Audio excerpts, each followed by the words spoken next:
Good morning, everyone. It is the top of the hour, 10 o'clock Central Time now, and we have another weather update for you, which we'll be doing these as we continue to track Tropical Storm Fred making its way into the Panhandle. At this time, we have some moderate to heavy rainfall making its way further inland. In fact, those rain bands are now extending through Bay County as well as Calhoun County and further off towards the east through Liberty County. But the heaviest rain bands at this time are located just down towards the south around Franklin as well as southern Gulf counties, and especially along those coastal locations from Mexico Beach to Port St. Joe, Apalachicola, and Carabel, picking up on the heaviest rainfall at this time. And we're also continuing to watch actually some drier air filtering into Fred at this time. You can see its extension far off towards the northeast. The core of rotation still about 100 miles south of Panama City. And here's a live look at what it looks like out the door right now. It is gray and miserable with heavy rain continuing to fall. Winds have increased in speed, mainly coming around 20 miles per hour at this time,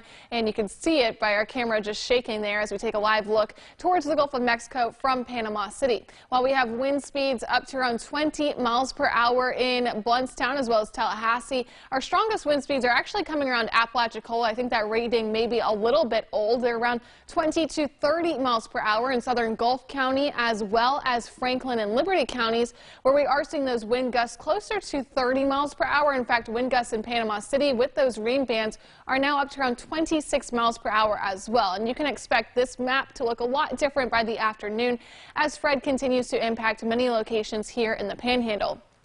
Here's the latest look on Tropical Storm Fred. This is a view of the satellite imagery, so this is not radar. This is an indication of those upper level cloud tops, and where you can see the darker colors as well as the whites. That does include and show the intensity of the storm as well as where the most convection is occurring right now. What I want to point out is over the past couple of hours, right here in this slot between, say, where the center of the storm is and where those outer rain bands are, is where some drier air is actually working in, which may help limit Fred from becoming a Category 1 hurricane. But unfortunately, it does mean our chance for isolated tornadoes will be increasing as we head throughout the day today, with dry air helping to spin up and create those isolated tornadoes as we head mainly into the afternoon hours. But we are keeping a close eye on those line of storms coming in right now for any potential to see rotation. Fred is a tropical storm again, winds up to 60 miles per hour moving towards the north at around 10 miles per hour. It is forecast to make landfall close to Panama City a little bit later today. In fact, it should be coming before the 7 o'clock p.m. hour. Closer to around 5 o'clock is when we'll likely see landfall as a tropical storm as the system then pushes off towards the north through Tuesday. Our tropical weather threat here will be subsiding, especially as we head towards the late evening hours.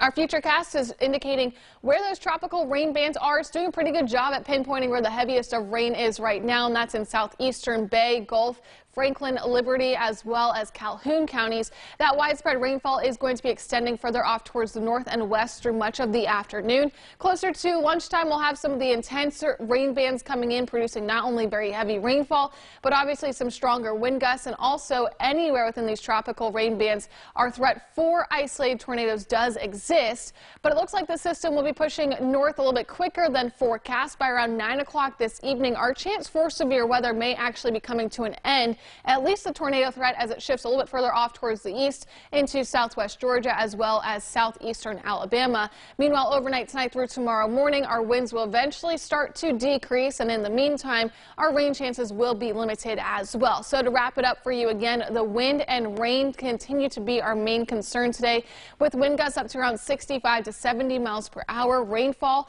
anywhere from 3 to 5 inches, and isolated higher amounts will likely lead to flash flooding.